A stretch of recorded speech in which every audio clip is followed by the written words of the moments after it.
Good morning. Welcome to Inquisition Update. My name's Tom Fries, and I'll be your host for the next hour. You're listening to FirstAmendmentRadio.com. Thanks for tuning in. I'm going to continue in the book, try to make a little more progress this morning in the book, The Ark and the Dove by J. Moss Ives.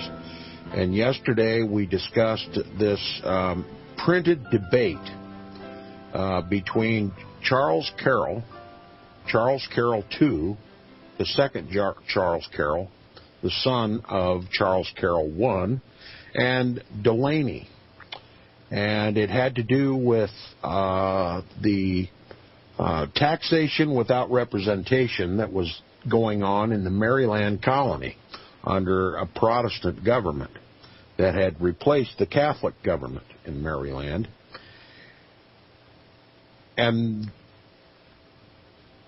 it was a straw man type of debate to make a point that applied to Maryland, but even larger applied to the colony's relationship to England.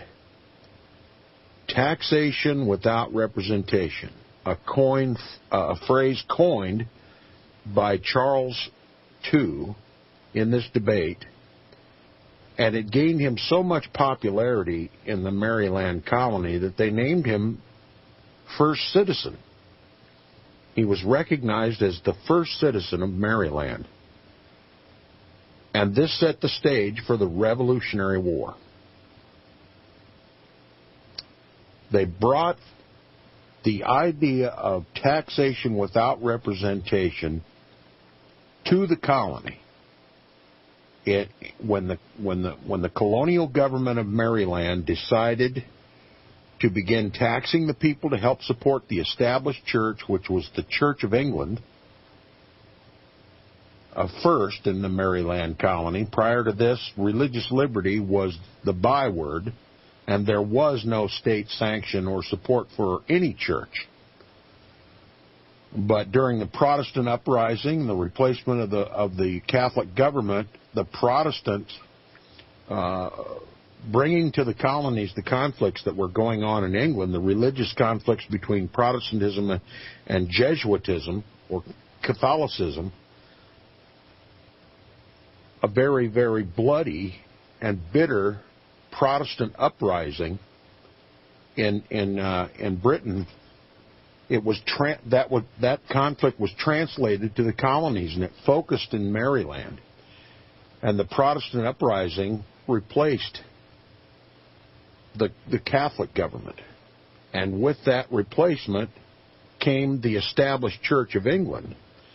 And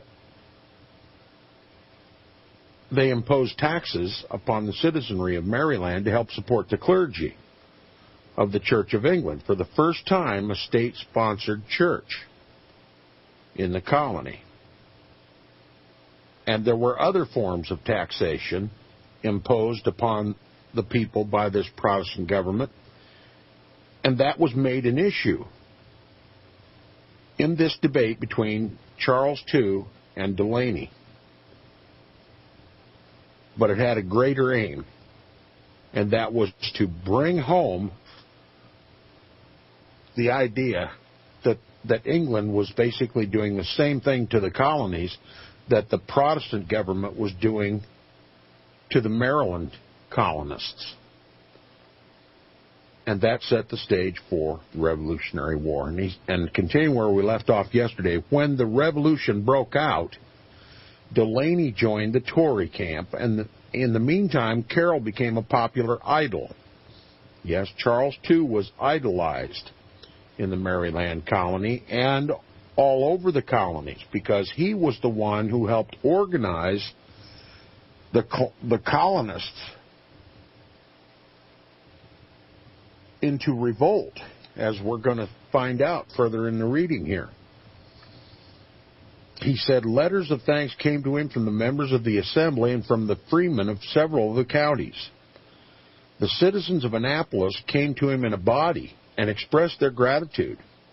In recognition of his first letter, there appeared a communication in the Gazette signed by independent Whigs thanking him for having spoken with an honest freedom, and saying that they had for a long time impatiently waited for a man of abilities to set forth and to tell our darling ministers of the evils they had brought upon the community.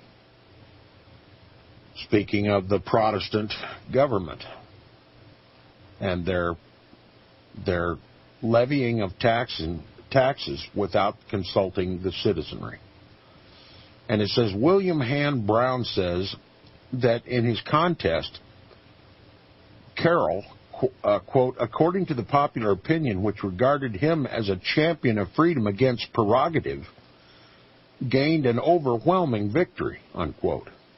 His letters, according to McMahon, were, quote, political essays of a high order, taking a wide range through the doctrines and constitutional liberty, evincing much research, abounding in happy illustrations, and often pointed with the most caustic satire, unquote. It was gratifying to the elder Carroll, Charles Carroll I, to see the long and careful education that he had planned and provided for his son now attaining fruition. In other words, his son had come into his own, and the immense expense put forward by Charles I in this education, this European Jesuit education that he gave his son Charles II, was now beginning to pay off. And it says he was justly proud of the ability shown by his son in the controversy. He wrote that the Gazette office was crowded with people eager to obtain the first copies of the paper. Quote, all the strangers in town retired to their lodgings, many to private places, unquote, to read the paper free from annoyance. So this dialogue in the paper, this straw man debate in the paper, was very, very popular. It changed the minds of the colonists, of the Maryland colonists, and directed them in a trek toward rebellion against taxation without representation, starting in Maryland, but easily applicable to the conflict that was arising between the colonies and Britain. Another quote, it says, the public houses were at night as quiet as private ones. And the next morning, every mouth was open in praise of first citizen, unquote. So it sounds like, everybody was busy reading this paper, reading this dialogue that took place between Charles Carroll II and Delaney. It was the talk of the town. As a matter of fact, it was so important nobody was talking. They were busy reading. Okay? Now, Charles Carroll I writes this of his son. Quote, a gentleman told me as you appeared at the county court on Friday that the whisper immediately ran, quote, there's the first citizen, unquote, and that every eye was fitted on you with evident marks of pleasure and approbation, that many said that they did not know which to admire most, your strength of reasoning or your calm and gentlemanlike style, considering Antolon's another nickname for second citizen, Delaney, Antolon's scurrilous and abusive provocation, that it was a doubt and matter of debate whether your text or conclusion was most severe, but all agreed nothing could be more applicable than both, unquote. So this is reflecting how positively Charles II was being received by the public. He was the talk of the town. He was the talk of the colonies. And the author goes on to say, Delaney, who lacked the broad-mindedness of his father, after realizing that Carroll was getting the better of the argument and winning public approval, followed the example. Now, was his blunder. He followed the example of his father's client, Dr. Carroll, and took refuge behind the discriminatory laws against Catholics. He attempted to discredit his opponent by calling attention to his religion. Now, this strategy failed. This was about taxation without representation, and Charles Carroll, too, was winning the debate, and Delaney departed from the issue at hand and just attacked him personally, attacked First Citizen personally on his religious beliefs in order to dismiss him or to discredit him. And it backfired. And here's the quote. It says, after all, now this is Delaney speaking of Charles Carroll too, or rather Second Citizen criticizing First Citizen. After all, who is this man that calls himself a citizen? Who is he? He has no share in the legislature as a matter of any branch. He is incapable of being a member. He is disabled from giving a vote in the choice of representatives by the laws and constitutions of the country on account of his religious principles, which are distrusted by those laws. He is disabled from any express resolve from interfering in the election of members of the same account. He's not a Protestant. So Delaney tried to dismiss his challenger, First Citizen, by just placing him under Protestant interdict against Catholics. Tried to do what his father did to Charles Carroll. Place him under the ban that was the ban against Catholicism that was exercised in Britain.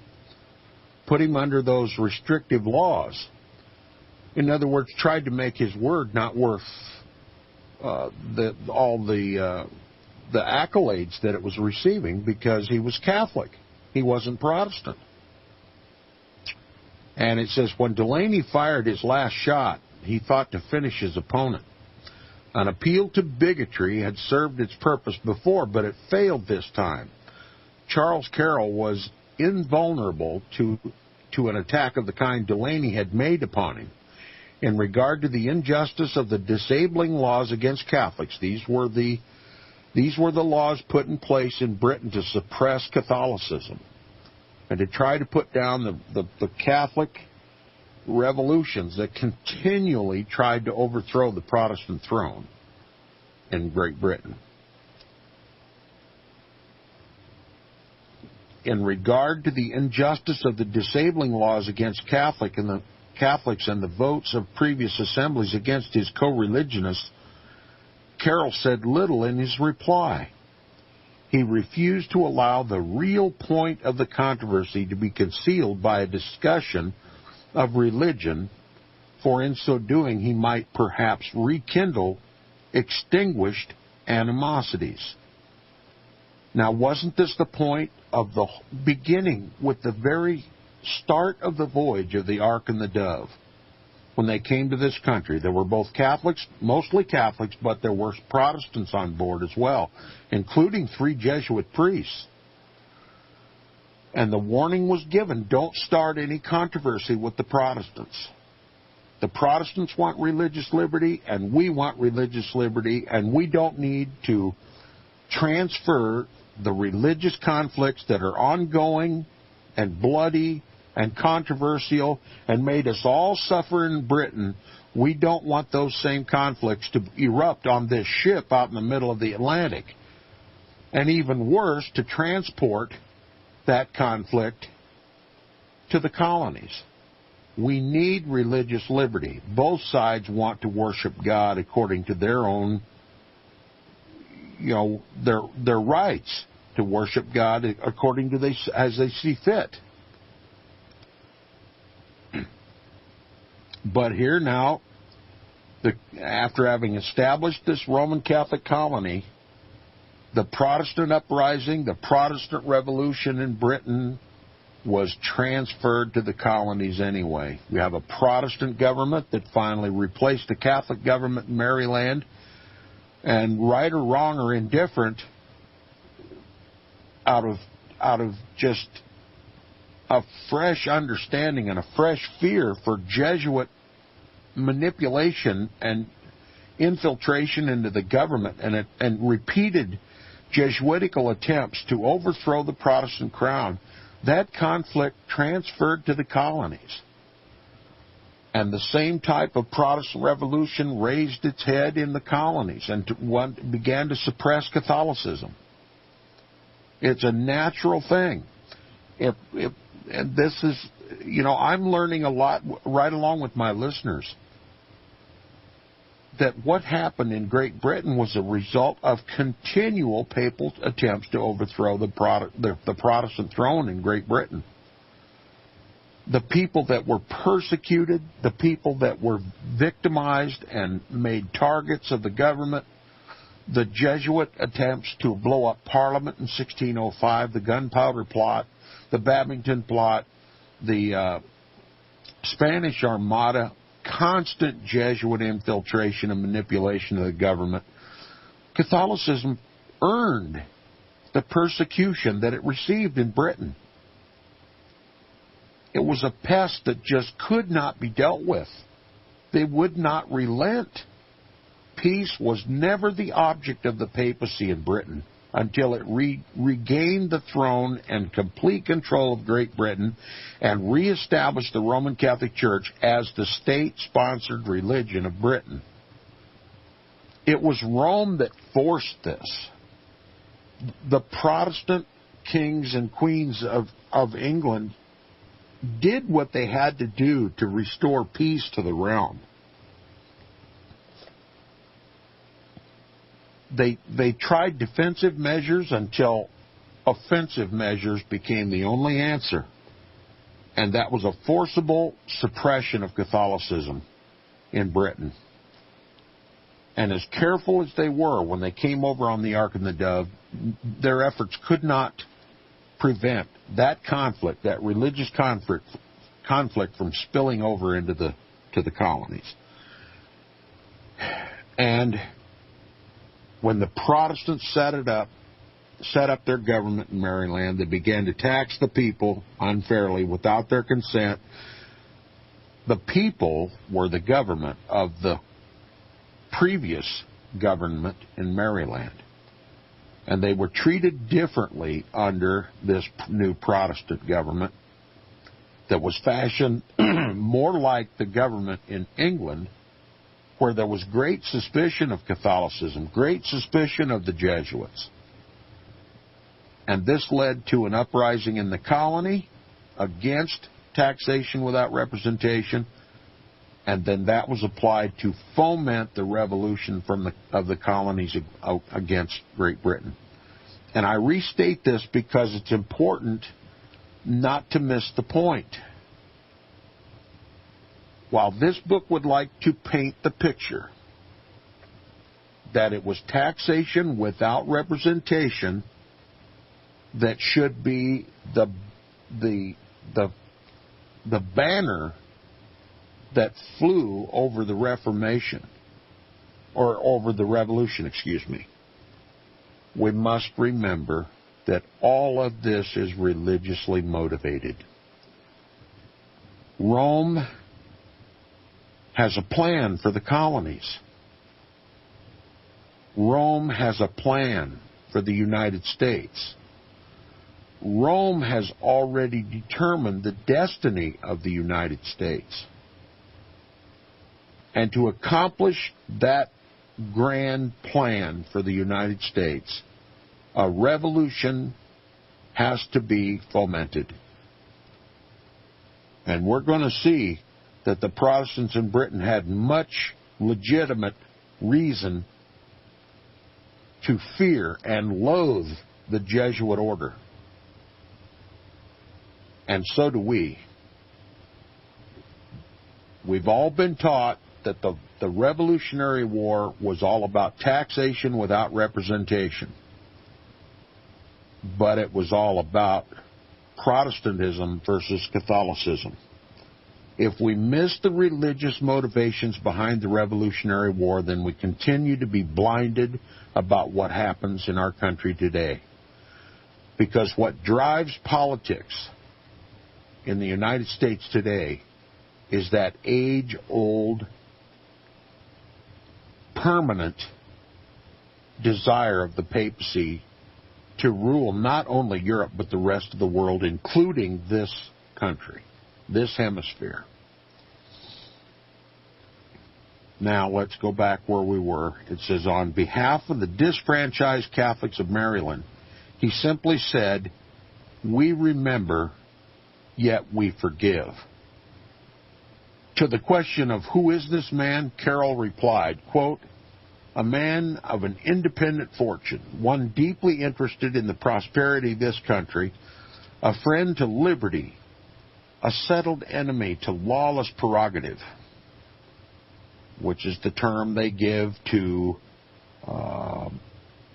the Protestant government of Maryland that just arbitrarily began to levy taxes without the representation of the people. He calls this lawless prerogative. Okay? And he says, what my speculative notions of religion may be, this is neither the time nor the place to declare.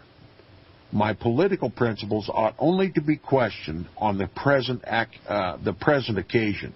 Surely they are constitutional and have met, I hope, with the approbation of my countrymen, unquote. So now the focus is shifted away from religion, conveniently, and on to politics. And Carroll says, I want to be judged upon my politics, not my religion. Let's get back to the point. This is about taxation without representation. Never mind the Catholic-Protestant dispute. You see what's happening? They're taking the focus away from what really is motivating the Revolutionary War. What was really motivating politics in Maryland was religion. They simply changed it to a battle over taxes and levying taxes without the representation of the people. All right. Now, quote, I have not the least dislike of the Church of England, wrote Carroll in another communication, which is an abstract lie. They despised the established church in the Maryland colony. They despised the idea that the Protestant uprising overthrew the Catholic government in Maryland. This is disingenuous. His statement that he has not the least dislike for the Church of England. He says he wrote in another communication, quote, though I am not within her pale, knaves and bigots of all sects and denominations I hate and despise, unquote. Now, we've come up on the break. We'll return with the reading of The Ark and the Dove by J. Moss Ives and our attempt to understand the fomentation of the Revolutionary War. We'll be back right after the break. You're listening to Inquisition Update on First Amendment Radio.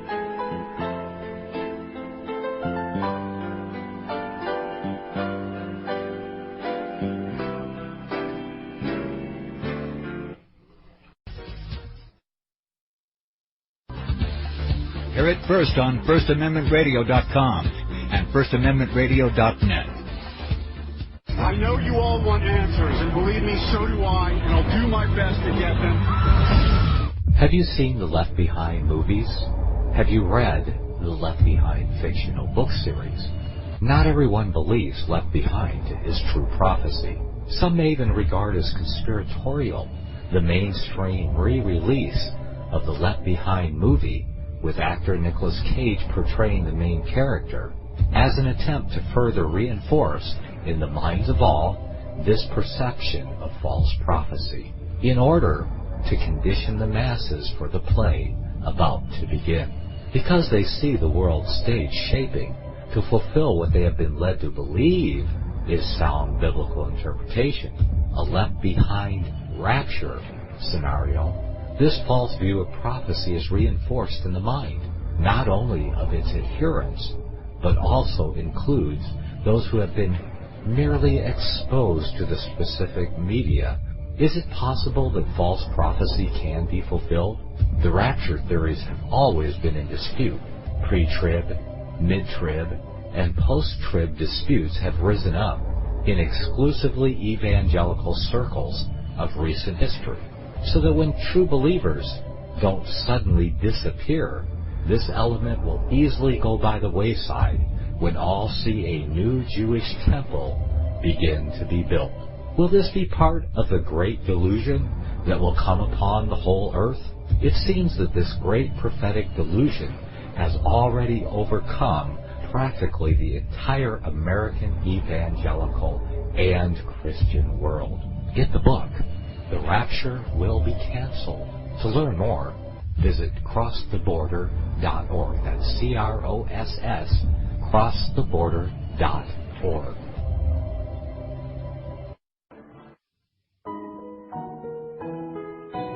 The program you are listening to is 100% sponsored by you, the listener, on this First Amendment Rights Media channel. You will notice that there are few commercials on this radio network. There's a good reason for that. Corporate advertising dollars come with strings that limit program content. So without your help, these programs cannot continue on satellite, internet, or our several affiliates. If you benefit by the educational law programs, we ask you to give. If you are admonished or nurtured by the Bible and ministry programs, we ask you to give. If some voice a cause that you are passionate about, we ask you to give. If you believe in any of these, we ask you to support them as you would a missionary on a continual basis, as if giving a tithe for missionary radio. These programs are not commercially viable and must be supported by those faithful to the cause of truth. Look for the button to sponsor your favorite programs at our listen and schedule pages on the Internet. We will also give you unlimited archive access to all of our programs. We're asking you to give much less than a tithe, so that you may also send support directly to a particular program host, cause, and anywhere else the Spirit may lead you. Do all to the glory of our God and Creator, for His holy nation, the only kingdom that will last forever. Thank you for listening.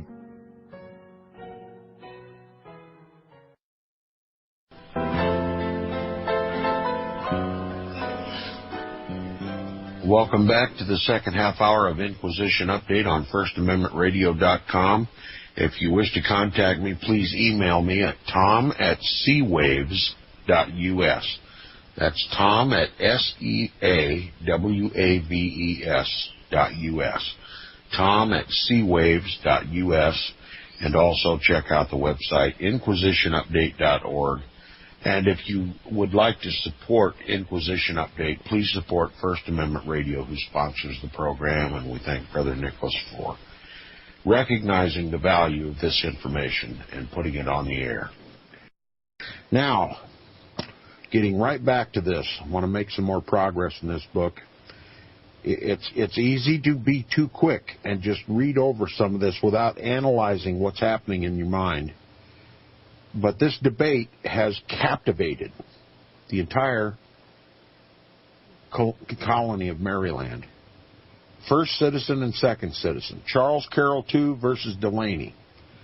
And setting the stage for an even greater endeavor. And that is to separate the colonies from Protestant Great Britain. Rome has an agenda for this country, and Charles Carroll II has been groomed for the role that he's going to play in the colonies. He was sent to Europe to go to St. Omer's. The Jesuits were in trouble all over Europe. The Jesuits were looking for an escape. They were looking for Plan B. They were about to be suppressed. 1773 would be the suppression of the Jesuit order. They were at odds with the papacy. They were at odds with the kings and the people of Europe overthrowing governments, infiltrating, causing wars and distress in Europe. And Rome has a plan for the colonies. Rome has a plan for the United States, and we're seeing this unfolding. This is what's happening behind the scenes. Charles Carroll, too, has been given a Jesuit education, an extensive Jesuit education, an extremely expensive and long-term education. He's in the colonies fomenting a revolutionary war, and he's corresponding with anonymous people in Europe through letters. And one can only suspect that he's being coached by Jesuits in Great Britain who are also fomenting this unrest in Great Britain and wearing down the Protestant government, wearing down the Protestant Parliament, involving them in religious civil war, costly religious civil war, putting Great Britain in debt. Why? So they can't win. They don't have the resources left to win a revolution taking place in the colonies. There's a two-front war the Jesuits are waging. They're waging a war within the colonies to breed a sentiment of revolution against Great Britain, and they're also working across the Atlantic in Great Britain, fomenting religious war between the Catholics and the Protestants, using up Protestant resources, using up the resources of the Protestant government of Britain so that they can't successfully wage a war across the Atlantic to maintain control of the colonies. Now, Carroll is going to continue defending himself from the charges levied against him by Delaney. He says, I have not the least dislike for the Church of England. Now stop and think about this. He's got an extensive Jesuit education, and he says that he has not the slightest dislike for the Church of England. That is now the established church, the Protestant church, is now the established church in the Roman Catholic colony of Maryland, and he says he doesn't have any dislike for the Church of England. This is not about religion. This is about taxation without representation. Don't try to change the subject. Oh, but it is all about religion. It is all about religion. Well, they had to do whatever they could to put down any religious war in the colonies between Protestants and Catholics. And that's what Charles Carroll, too, is trying to do. And shift all the attention over to taxation without representation to foment a revolution against Britain. You see, this could easily have backfired if the colonies would have recognized, no, this thing about taxation without representation is just a convenient distraction. We're not going to buy it. What this is about is the same conflict that's taking place in Europe and Great Britain. This is Roman Catholicism trying to rule the world, and it's trying to ruin the colonies, trying to get control of this country. And we're not going to get hooked up in any convenient argument over taxation without representation. We'll deal with that later. First of all, we've got to deal with Catholicism. See how it could have backfired? So here's Charles Carroll putting the emphasis away from Catholicism versus Protestantism and putting it on taxation without representation to try to force the momentum toward revolution. That benefits the papacy. The Carroll family are staunch Roman Catholics, Jesuit trained, and put in the colonies for a purpose. he says, I have not the least dislike for the Church of England. He wrote in another communication, quote, though I'm not within her pale, knaves and bigots of all sects and denominations I hate and despise, unquote. Convenient position to take, isn't it? Now, to Delaney's insinuation, Carroll continues, he says, quote, Papists are distrusted by the laws and laid under disabilities, he replied. They cannot, I know, ignorant as I am, with an extensive Jesuit education, he's referring to himself as ignorant. He says, they cannot, I know, ignorant as I am, enjoy any place or profit or trust while they continue papists. But do these disabilities extend so far as to preclude them from thinking and writing on matters merely of a political nature? Antillon, which is the nickname for Delaney, would make a most excellent inquisitor. He has some striking specimens of an arbitrary temper, the first requisite. He will not allow me freedom of thought or speech. Now, look, this ought to make the hair stand on the back of your neck if you know anything about Roman Catholicism. Here we have a Jesuit-trained Roman Catholic calling Delaney, insinuating that Delaney would make an excellent inquisitor. Now, if you're sharp, you realize that this is an admission that the Inquisition of the Roman Catholic Church, the papacy against Protestants and against all non-Catholics during the dark Middle Ages, was ruthless. But that's not the impression we're supposed to get from this. We're supposed to, take Rome's sins and apply it to this Protestant Delaney. Okay? Now, there might have been a lot wrong with Delaney. Don't get me wrong. I'm not sticking up for Delaney. I'm trying to show you the motive of this Catholic. Charles Carroll, too. He's applying the atrocities of Roman Catholicism, the Holy Roman Inquisition, against Delaney. And he has some striking specimens of arbitrary temper. That describes the papacy and the inquisitors. This is coming from the mouth of a Roman Catholic. And it says the first requisite is his arbitrary temper.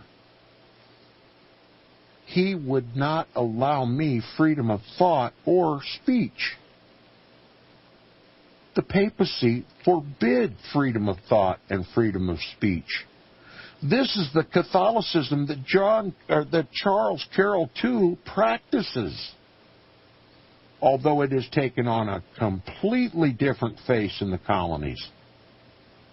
In the colonies, these Catholics are all about religious liberty, even allowing the Protestants to have, equal voice in the government and no persecution. Everybody can worship as they please. No restrictions to speech, no restrictions to the press.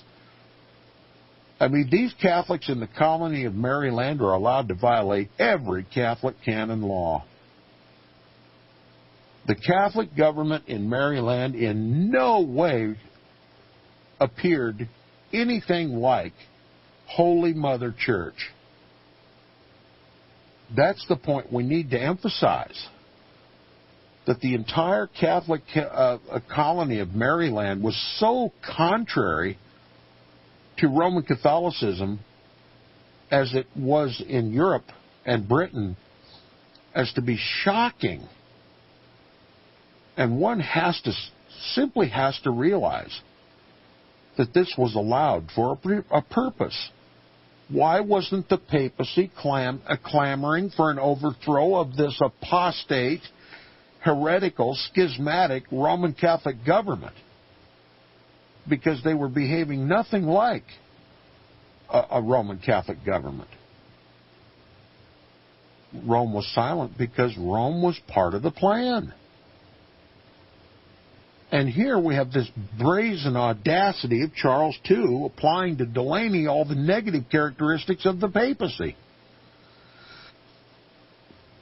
And it says, Delaney, in an attempt at sarcasm, unwittingly hit upon a truth. When he said that First Citizen had been a pupil at St. Omer's, the best seminary of the universe of the champions of civil and religious liberty. That's how he quoted. That's the quote. Listen to this again. This is how he described St. Omer's. Now, this is sarcasm like you wouldn't believe. He's describing the Jesuit school at St. Omer's where Charles II went to school. He said, the best seminary of the universe of the champions of civil and religious liberty, unquote. Now, if you're having trouble doing the math, this is St. Omer's. This is a Jesuit school. There is no civil or religious liberty in Jesuit education.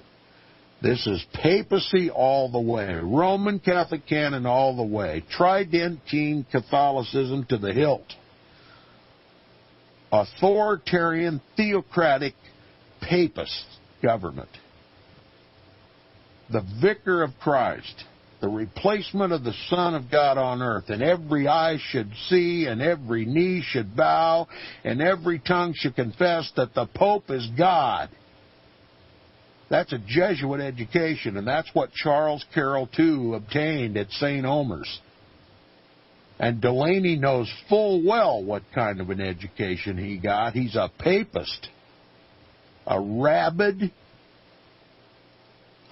empire-seeking papist. And Delaney knows it. And he calls St. Omer's the best seminary in the universe for the champions of civil and religious liberty. Now that speaks volumes to me. Delaney knows all about St. Omer's. And Charles Carroll is trying to divert attention away from his Jesuit education and focus all the energy back on this argument about taxation without representation, because we've got a Revolutionary War to fight for the Pope. Delaney, like many others before and after his time, had little conception of real social philosophy as taught by the ancient schoolmen and interpreted by the Jesuits, which the English historian Green said forms the theory of modern democracy. Now, do you see any contradiction here? That Roman Catholicism, the Jesuit fathers of the Roman Catholic Church, have created the theory of modern democracy? Look, we learned in Rulers of Evil by F. Tupper Saucy that this was Bellarmine. This was a Jesuit. This idea of religion or government of, by, and for the people came from a Jesuit priest named Bellarmine.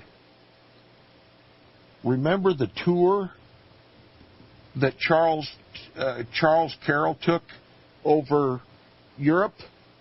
And they made this diversion, this out-of-the-way, 100 and some odd mile out-of-the-way jaunt to a school where Bellarmine taught.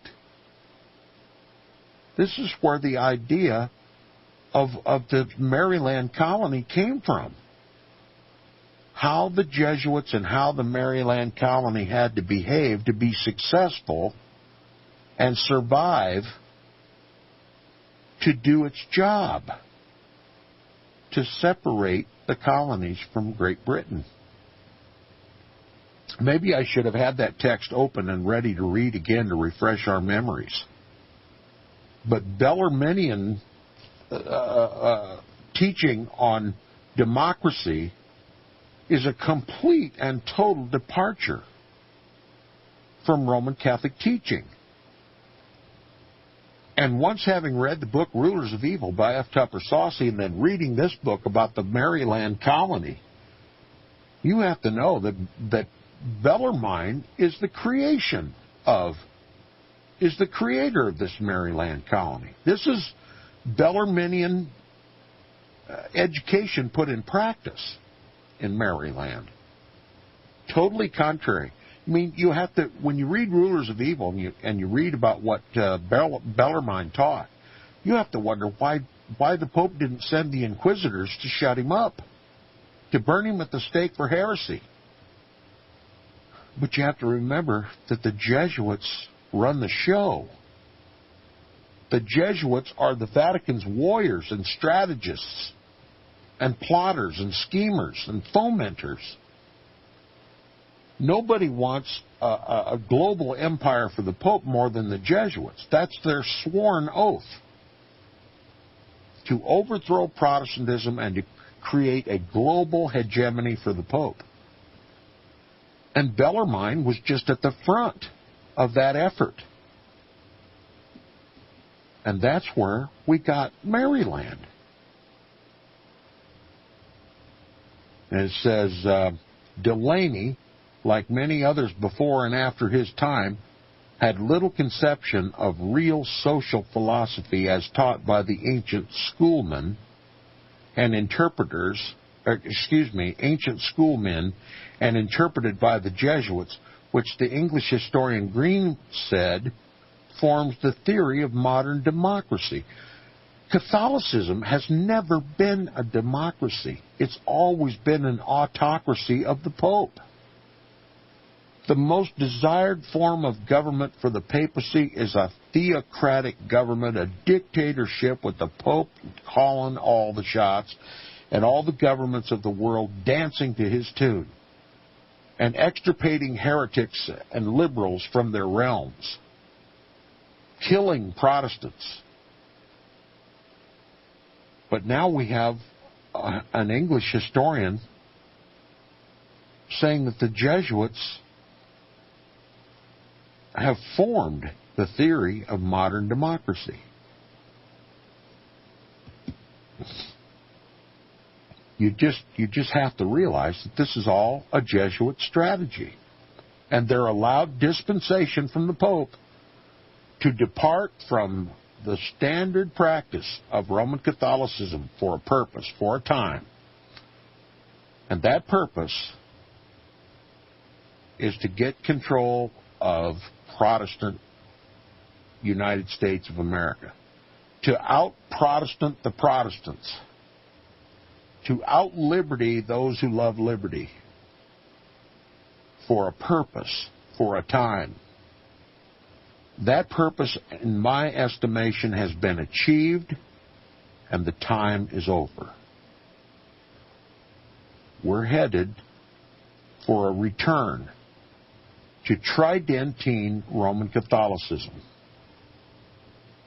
We're headed for a return to the Counter-Reformation, Council of Trent style, traditionalists, persecutorial, dictatorial, universally controlling papacy on a global scale.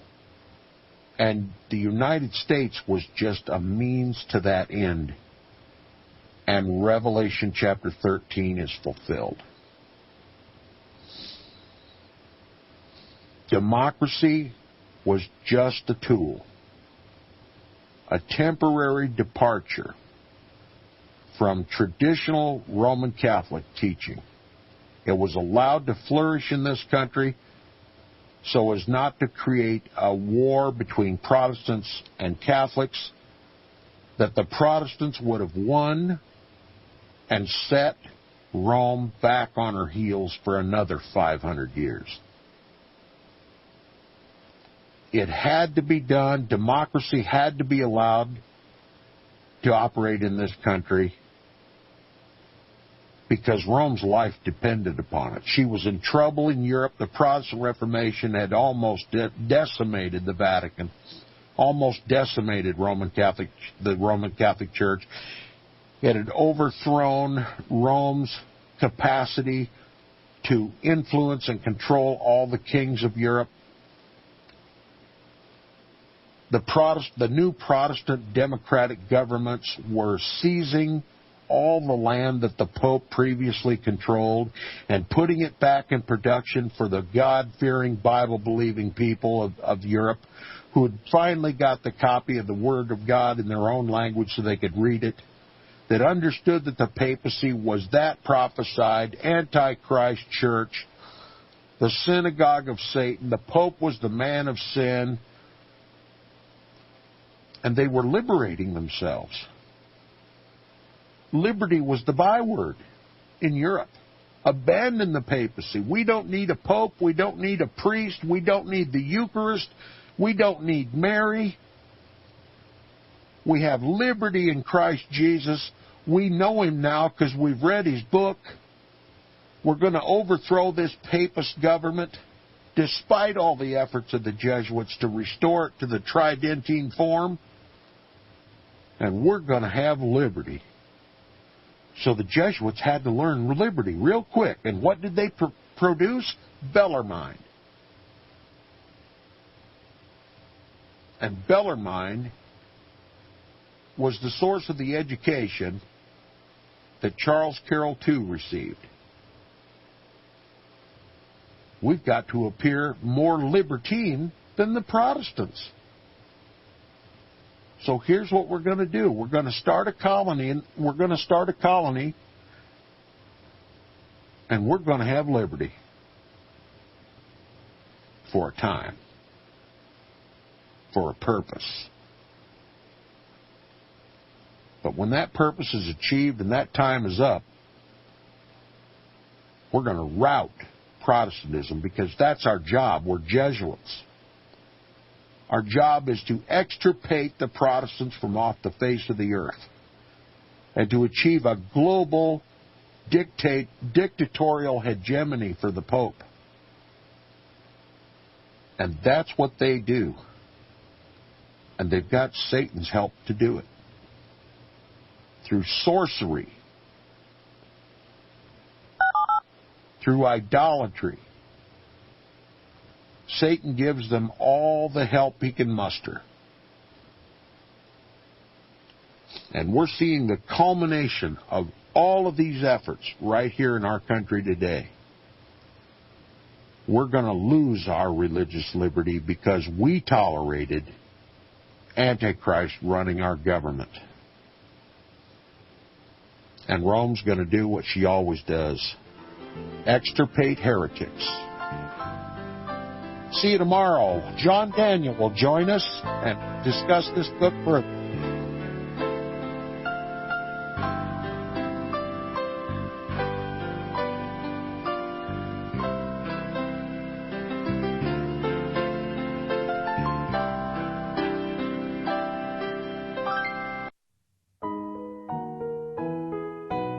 The program you are listening to is 100% sponsored by you, the listener, on this First Amendment Rights Media channel.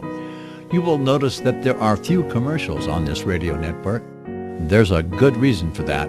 Corporate advertising dollars come with strings that limit program content. So without your help, these programs cannot continue on satellite, internet, or our several affiliates. If you benefit by the educational law programs, we ask you to give. If you are admonished or nurtured by the Bible and ministry programs, we ask you to give. If some voice a cause that you are passionate about, we ask you to give. If you believe in any of these, we ask you to support them as you would a missionary on a continual basis, as if giving a tithe for missionary radio. These programs are not commercially viable and must be supported by those faithful to the cause of truth. Look for the button to sponsor your favorite programs at our listen and schedule pages on the internet. We will also give you unlimited archive access to all of our programs. We're asking you to give much less than a tithe, so that you may also send support directly to a particular program host, cause, and anywhere else the Spirit may lead you. Do all to the glory of our God and Creator, for His holy nation, the only kingdom that will last forever. Thank you for listening.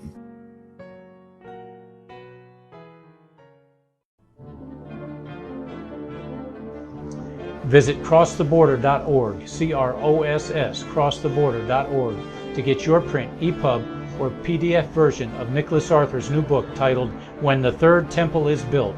That's crosstheborder.org. When it comes to prophecy today, much of the evangelical Christian world has their eyes on Israel, waiting and watching to see when the third temple will begin to be built. The plans are drawn. The Jewish people are eager. Most evangelical Christians today believe that the rapture will happen before the third temple is built. Hi, I'm Michael Eugene. I was taught that Daniel's 70th week was in the future. Is that really what the Bible teaches? Have we searched the scriptures and found this to be true? Why is it so important for a re-established Israel to build a third temple in Jerusalem? Is it necessary to build a temple on the same location already occupied by the Dome of the Rock? Is it necessary for sacrifices to take place in the temple on Temple Mount? Is there really a rapture followed by 7 years of tribulation? What is the New Testament temple? Can we identify history and prophecy? Who is the first beast in Revelation chapter 13? Who are the 7 kings in Revelation 17? I have asked all these questions, and I have found Nicholas Arthur's new book, When the Third Temple is Built, answers all these questions and more using Scripture to interpret Scripture. The Bible says that no prophecy of Scripture is of any private interpretation. Nicholas shows us in his new book, When the Third Temple is Built, how the Bible interprets prophecy and not man's private interpretation. Visit crosstheborder.org, C-R-O-S-S, crosstheborder.org, to get your print, EPUB, or PDF version of Nicholas Arthur's new book titled When the Third Temple is Built. That's crosstheborder.org.